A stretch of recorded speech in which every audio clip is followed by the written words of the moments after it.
اعوذ باللہ من الشیطان الرجیم بسم اللہ الرحمن الرحیم ز جیم زبر زج را زبر را زج را تا دو پیش تن زج را تن جیم حروف قلقلہ میں سے ہے، ساکن ہے، خوب قلقلہ ہو رہا ہے۔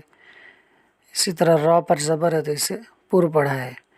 اب آگے والے جو حروف ہیں، الفاظ ہیں، میں ان کو رواں پڑھتا ہوں۔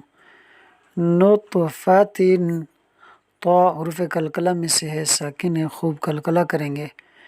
مدہنون، دال حروف قلقلہ میں سے ہے، خوب قلقلہ کریں گے۔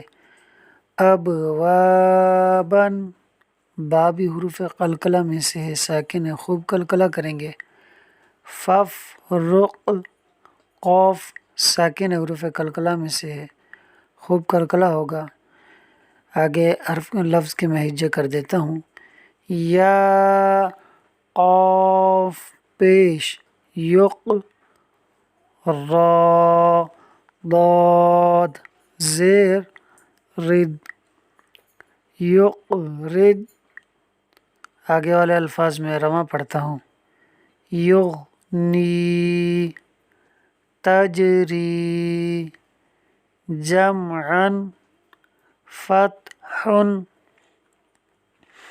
دیکھیے یہاں آگے حمزہ ساکنہ آ رہا ہے، اس کو جھٹکا دے کر پڑھیں گے۔ میں ہجے کر دیتا ہوں اس کے۔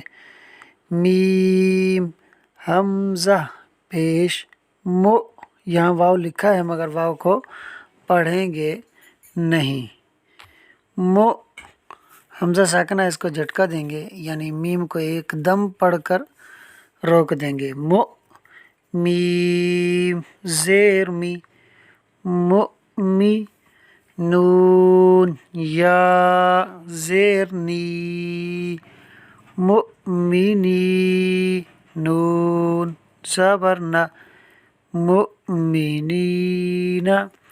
آگے والے الفاظ میں رواں پڑھتا ہوں۔ مؤمنون، یؤمنون، مؤصدۃ، صاد حروف قلقلہ میں سے ہے اور حروف مستعلیہ میں سے ہے، لہذا اس کو ہم پر پڑھیں گے۔ اقرأ، اس لفظ کے اندر قاف حروف قلقلہ میں سے ہے، ساکن ہے، خوب قلقلہ کریں گے۔ آگے حمزہ ساکنہ ہے تو اس کو جھٹکا دیں گے۔ اقرأ، آگے والی لائن کا جو لفظ ہے میں اس کے ہجے کر دیتا ہوں۔ شین حمزہ زبر شا، یاد رہے کہ الف کے اوپر اگر جزم آ جائے تو اسے حمزہ پڑھا جاتا ہے۔ نون دو پیش نون، شأنن، آگے والے الفاظ میں رواں پڑھتا ہوں۔ کأسن، بئس، یشأ، نشأ، آگے والے لفظ کے ہجے کر دیتا ہوں میں۔ حمزہ فا پہ زیر اف، میم دو پیش من، اثمن، آگے والے الفاظ رواں پڑھے جائیں گے۔ یبحث، اس میں یا کے بعد با ہے اور با کے بعد ہا ہے۔ یبحث، احیا، اخری، اذهب۔